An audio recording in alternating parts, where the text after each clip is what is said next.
4 o'clock in the morning on June 3rd, two men arose in Florida. They began preparing for their day's work, as they had since June a year ago. Jim McDivitt, command pilot of Gemini 4. Ed White, pilot in the right seat. For the next few hours, they would systematically progress toward launch. The steps were now a normal routine. They had done them again and again. They had practiced flying Gemini 4 in a simulator. They had practiced emergency aborts. They had their temperature and blood pressure taken. One day in St. Louis, as part of the 1,001 things the crew did, McDivitt disassembled the locking mechanism of the spacecraft hatch. Later today, that would become important. But it was now June 3rd. A year had ended for these men. A year devoted to a single goal, flying a 4-day mission in Gemini 4.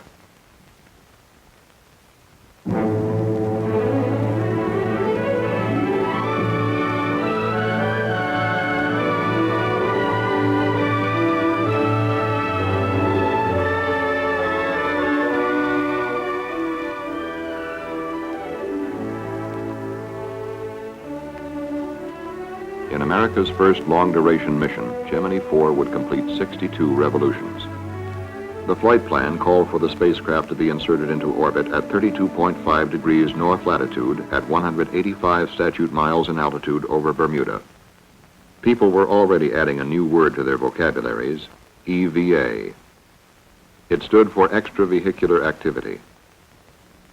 Some were uncertain whether you said EVA or EVA, but regardless of the pronunciation, it would become an abbreviation of our time. The flight plan called for EVA to begin on the second orbit. Somewhere over Hawaii, the pilot was to open the hatch of a depressurized cabin and stand up. Over the west coast of the United States, he would leave the spacecraft and expose himself to space. For 12 minutes, he would perform maneuvers over the United States. He would return to Gemini 4 and continue the mission as the spacecraft neared the night side of the Earth over the Atlantic. This was the flight plan. A special EVA suit and life support pack had been designed and tested by NASA engineers in the Crew Systems Division. The EVA helmet has 3 visors. The inner visor is the normal suit visor which seals in suit pressure.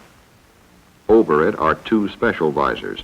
They are detachable and need not be worn throughout the entire mission. The outer or sun visor is easily recognized from its gold coating. It reflects both visible light and infrared rays. With it attached, only 10% of the sun's visible light is admitted. Beneath the sun visor, but not visible here, is an inner protective visor made of polycarbonate plastic. The Gemini suit has layers of aluminized mylar, nylon, and felt. In combination, they protect the astronaut against temperature and space particles. Special overgloves are worn to guard against extremes of space temperature if the astronaut should grasp the spacecraft during EVA. As the astronaut leaves Gemini, he is attached by a supporting umbilical line, 25 feet long. The umbilical is actually one assembly consisting of 3 elements: a nylon tension line, electrical wiring, and an umbilical line. The nylon line or tether is shorter than the umbilical line. It takes all loads exerted during EVA and can withstand 1,000 pounds of pull. The electrical wiring enables the astronaut to maintain direct communication with his command pilot. It also records biomedical readings for ground surgeons. The umbilical line furnishes oxygen to the suit from the spacecraft's primary oxygen system. The life support pack, mounted on the parachute harness, contains an emergency oxygen bottle. If the umbilical line should fail, the astronaut would have enough oxygen to support him for at least 9 minutes, more than enough time for him to return to the spacecraft safely in an emergency. The pilot also carries a small maneuvering unit during EVA, the so-called space gun. Designed by NASA engineers of the Flight Crew Support Division, the gun provides a limited amount of thrust from compressed oxygen for basic maneuvering experiments. Gemini 4 is counting down on the launch pad. As the count goes into its final 2 hours, the crew arrives at pad 19. There have been no holds. The weather is good. The astronauts enter the elevator and ride it to the Erector White Room, which surrounds Gemini 4. The crew enters the spacecraft. The hatches are sealed. 7:32 Eastern Standard Time. The crew is now a part of the countdown. They begin checking out the spacecraft systems. It is T-minus 100 minutes. The launch vehicle and spacecraft continue the clean count, interrupted only by a balky erector which didn't want to lower properly. That cost us some time, but presented no serious problem. At T-minus 30 minutes, the pad was cleared. Now there is just a spacecraft, launch vehicle, and 2 men on top of it. All systems are good at this time. The launch control at the Cape. T-minus 10 minutes and counting. 6 minutes before launch, the spacecraft test conductor signed off to the spacecraft with these final words. "Okay, Jim, have a good flight." 5, 4, 3, 2, 1, 0. Ignition. Start. Liftoff.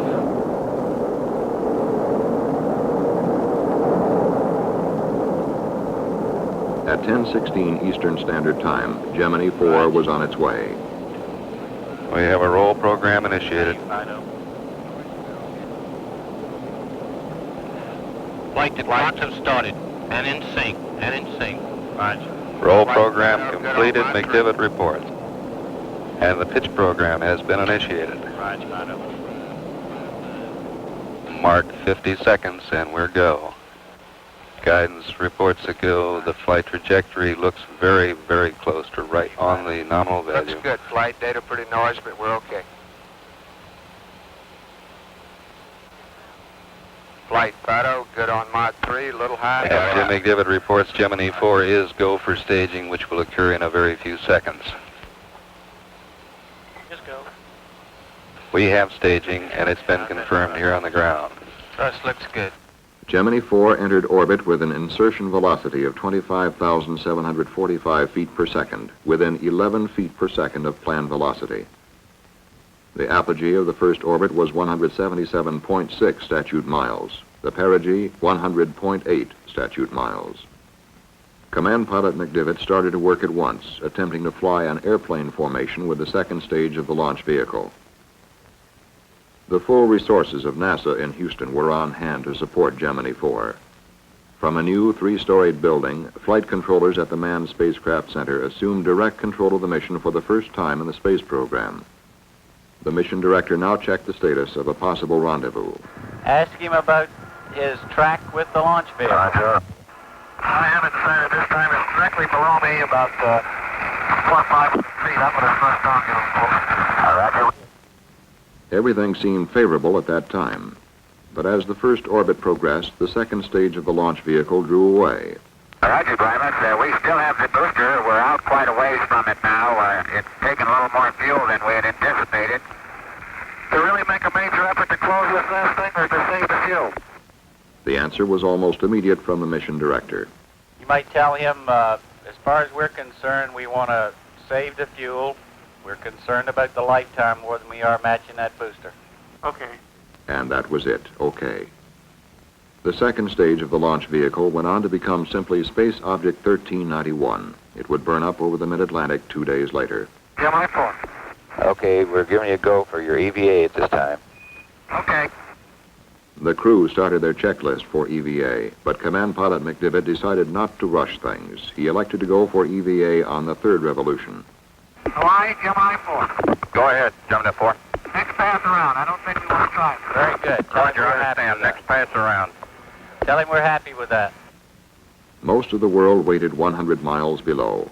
The crew had completed final preparations. The cabin was depressurized and the hatch open.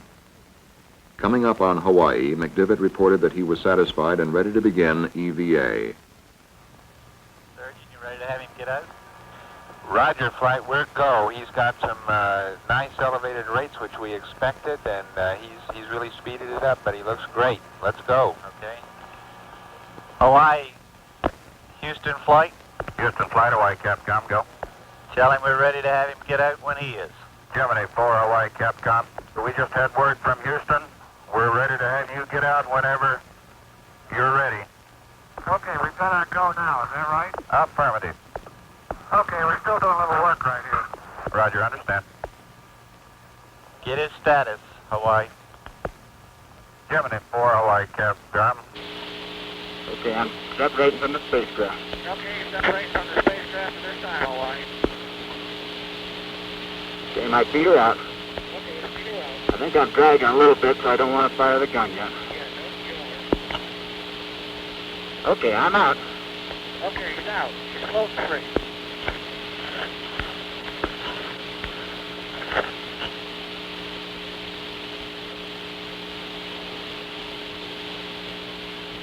Okay, I put a little roll in, took it right out.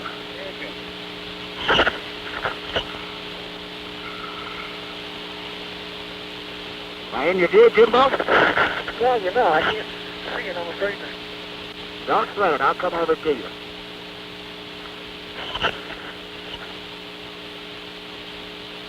Yep, there goes your glove. Well, we just let it go. All right. Okay, I rolled off, and I'm rolling to the right now. Under my own influence. There goes a... Looks like a thermal glove, Jim. It is, Ed. All right. Now, I've come above the spacecraft. I'm coming back down now. I'm under my own control. Okay, I'm coming over. You look beautiful. I feel like $1 million. I'm coming back to you. The gun works real good, Jim. Let me get over here where I can see. Yeah. Well, I got me upside down. Okay, don't fire the thrusters. Make that flag look pretty. Yep. Okay, I'm right by the stud antenna now. Okay. Listen, let me get some notes for you. I already get some tremendous pictures of you. Let me try again with the Hasselblad. Okay, I think I've exhausted my Okay. air now. Stay right there. I had very good control with it. I just needed more air. Okay, stand by. Let me take a couple pictures, old buddy. All right. Tell me what you think. That's right. Capcom, it's very easy to maneuver with the gun. The only problem I have is I haven't got enough fuel. I've exhausted the fuel now, but I was able to maneuver myself out front of the spacecraft back. I maneuvered right up back on the back of the adapter. Just above Jim, came back into his view. This is the greatest experience. It's just tremendous. Right now, I'm standing on my head, and I'm looking right down. It looks like we're coming up on the coast of California. As I go in a slow rotation to the right. There is absolutely no disorientation associated with it. One thing about it, when Ed gets out there and starts wiggling around, it sure makes the spacecraft tough to control. Okay, I'm drifting down underneath the spacecraft. There's no difficulty with recontacting the spacecraft. It's all very soft. Particularly as long as you move nice and slow. I feel very thankful to have the experience to be doing this. I'll bring myself in and put myself out into your view, Jim. Is he taking pictures? Okay, do you want me to maneuver for you now, Ed? No, I think you're doing fine. What I'd like to do is get all the way out, Jim, and get a picture of the whole spacecraft. I don't seem to be doing that. Yeah, I noticed that. You can't seem to get far enough away. No. Texas, remote your air to ground. California, go local. I'm coming back down on the spacecraft. Listen, it's all the difference in the world with this gun. When that gun was working, I was maneuvering all around. Just for your information, Ed, we're only down to 48% on our O2. Okay. He's got O2 pressure is about 830, so stay right up there. Let me get a picture of it. Can you see the camera here? Yeah. No, not now. I'm out of it. You got about 5 minutes. Okay, I will let myself go out now.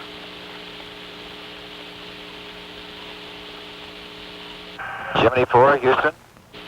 You know, Ed, the thing about the reference you were talking about looks like it's to your right. You don't even need one. Gemini 4, Houston, Capcom. Guys, this is Jim. What, got any message for us? The flight director says get back in. Okay. One. Where are we over now, Jim? I don't know, we're coming over to the west there, and they want you to come back in now. Back in? Back in. Roger, we've been trying to talk to you for a while here. Coming in. You got about 4 minutes till Bermuda LOS.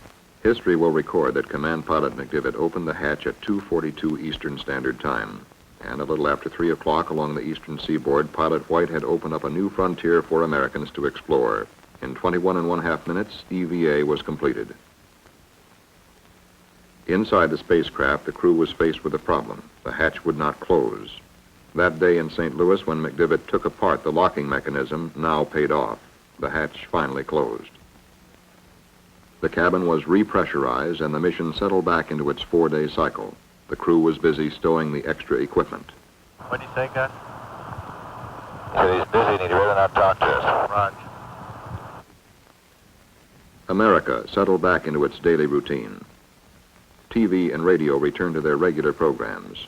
News reporters and editors concentrated on other stories. Like their earthbound counterparts, the crew settled down to working, eating, sleeping. But most of us have not flown in orbit. It might seem that 2 men in space for 4 days have considerable time hanging over them. What is it like? Your basic job is that of a space test pilot. And like all test pilots, you must follow a careful routine. Each spacecraft system must be checked out on a planned schedule. You verify your readings with ground control. It goes like this. Roger, give me the status. Can you give me your battery readouts, please? Roger, stand by, they're coming. Gemini 4, you can turn your radiator, correction, your secondary pump A off. Your evaporator to normal. Your radiator looks good.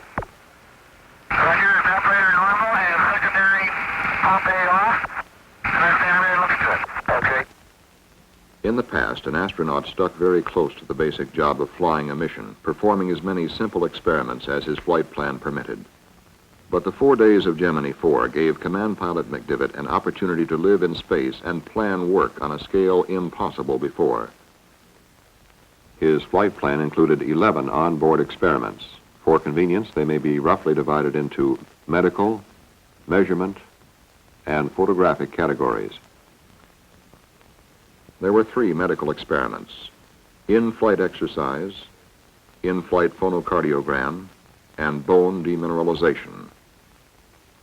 The 5 measurement experiments included measurement of radiation, spacecraft exterior, radiation, spacecraft interior, measurement of the electrostatic charge accumulated on the spacecraft exterior, measurement of the direction and amplitude of the Earth's magnetic field, sextant-type measurements for navigation study. And finally, there were 3 photographic experiments: synoptic weather photography, synoptic terrain photography, Earth limb photography. All 11 experiments are important in increasing our knowledge of how man will live and work in space, but the photographic experiments are visually more interesting to us. As Gemini 4 swept over Africa, it looked down on the ancient Nile Delta from approximately 120 miles in space. In a single photograph, it caught a view that includes portions of 7 countries in which some 25 million people live. Experts identify Alexandria dead center screen at the bottom of the frame. This is Port Said, entrance to the Suez. Tel Aviv and the Dead Sea, with their long historical associations, are left screen. And to the right, almost parallel, lie the Red Sea and the Gulf of Suez. The Earth's limb, or boundary layer of red and blue above the atmosphere, was the subject of another experiment. Reduced to a gray scale by filters, these photographs will be studied with a microdensitometer to determine the excess elevation of the blue limb above the red as an aid in space navigation. The experiments were conducted throughout the entire mission, and all were completed. On the second day, as Gemini 4 came within range of Hawaii, it set a new American space record. Everyone was pretty casual. Also would like to congratulate the new American space flight record. Congratulations. Roger, we got quite a few more to go. People went to work and returned home. In many parts of the country, it was already summer. With the weekend coming up, the cars were heading for the beach. The mission of Gemini, to live and work in space for 4 days, went on. Food has been planned as a working man's ration. 4 meals a day, 2,600 calories. Laid out on a table, it looks a little different from a regular meal. Plastic packages with bite-sized meals or freeze-dried food to be reconstituted with water. But it was good, solid, everyday fare. Meat, salmon, chocolate pudding, chicken, potato soup. After the first day, the astronauts ate the prescribed 4 meals a day. They would come down with only a portion of the last meal left. But sleep in space required an initial adjustment by the crew. It was somewhat like sleeping out under field conditions. Each astronaut showed individual patterns of response to the new environment, and White seemed to sleep more restfully than McDivitt. During the final 2 days of the mission, Command Pilot McDivitt took a series of formal and informal motion picture shots with a 16mm camera mounted at the pilot's window. The camera turns inward. For a brief moment, we are able to ride tourist class with Gemini 4, watching the crew at work. We catch a glimpse of a space sunrise, flaring in brilliant color over the Earth's horizon. Using the same camera, McDivitt photographed ground objects, including this small island in the Gulf of Mexico off the Texas coast. On another occasion, he photographed approaches to Yuma, Arizona. The detail seen here shows great promise for scientific exploration of the Earth, heretofore impossible. Using this technique, we could chart the major currents of the ocean, study weather patterns, and map the geology of the Earth. Shortly after the new shift came into mission control on the 4th day, the first spacecraft problem arose. The computer did not function. Be advised that even when I turn off the computer operating switch, I still have the malfunction light on. We'll work on it. We'll give you an answer when we get one. The malfunction was pinpointed in the 49th revolution. When it did not clear up, Mission Director Christopher Kraft made a decision. Gemini 4 would go to a rolling re-entry. He immediately queried the command pilot. Hey, Gemini 4, what is your feelings on a rolling re-entry versus a 90-degree bank angle? We're recommending rolling here. Yeah, get the job done, so why don't we go ahead with it? The 60th revolution, the 4th day, and the computer out, but no problem. The flight surgeons made their final checks. Both men were busy stowing equipment. Now it was the 62nd revolution, coming up on Hawaii. The orbital attitude and maneuver thrusters were fired to assure orbital decay and re-entry if the retrograde rockets did not fire. Now television and radio were back again. A nation paused on a Monday morning, waiting to fly in with the crew of Gemini 4. Give him an 8-minute mark to retro 5. Gemini 4, Hawaii, stand by for an 8-minute mark to retro 5. 2, 1, mark. Mark. Gemini 4 would fly the same type of re-entry as Gemini 2, an earlier unmanned flight. We will illustrate the re-entry of McDivitt with film from that flight. This is an onboard camera, Gemini 2, looking through the spacecraft window. The film is reproduced at 4 times normal speed. Feeling great. How about you? Gemini 4, Houston, Capcom. Well, you'll see Gemini 4. Roger, you started your rolling re-entry? Roger. Your weather is still very good, Jim. Okay. Communications with the ground break off, but the onboard tape recorder is running. We listen to 2 men returning to Earth after 4 days in space. Look at us, we're making it on fire too. Yeah, we're making a putting our ionization layer out. They're not reading us anymore now, probably. There goes Florida. Or is that Florida? I believe it is. See it on your side? Yeah. They're red hot, you know. Sit back and relax. We ain't gonna do much about it from here out. No.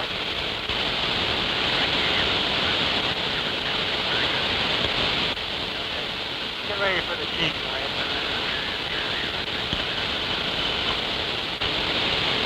I think we got now about 5. What would you say, Phil? It's only going up in the door, You know, it's kind of nice to have some views out again. It is. It's making me dizzy going around in circles. Look at the paint coming off my window. Roger, Kickapoo. We're just about ready to put the parachute out. Stand by. Okay, parachute's coming. And the T-read. There's the T-read. And it's a good one, isn't it? There's the Nobody can read me now, but does that parachute look great? You're not kidding. During re-entry, the USS Wasp launched 13 search and recovery aircraft. Gemini 4 splashed down at 12:13 Eastern Standard Time, June 7, 1965. It was sighted by a search aircraft 7 minutes later. Navy frogmen swiftly attached the flotation collar, and at 12:39, Command Pilot McDivitt opened the hatch. Both men took a deep gulp of fresh air. 4 days in space had ended. The command pilot requested a pickup by helicopter, and in a matter of minutes, the prime recovery helicopter had the crew safely on board. They were flown to the deck of the Wasp. Admiral William McCormick, commander of the Western Atlantic Recovery Forces, and his staff offered the first formal congratulations on the flight. The crew then walked to the carrier elevator, bound for their physical examination. A long series of physical examinations would follow in the days ahead. The condition of both astronauts was excellent. While the doctors were examining the crew, another group of men were scrutinizing other data just as closely. The engineers who designed the spacecraft and solved the problems took a hard look at what happened. They analyzed miles of coded tape which spell out each detail of the mission. The results were more than a demonstration of man's ability to go into space and return. Gemini 4 was a major advance in manned spaceflight operations, the first time two men had spent 4 days in space.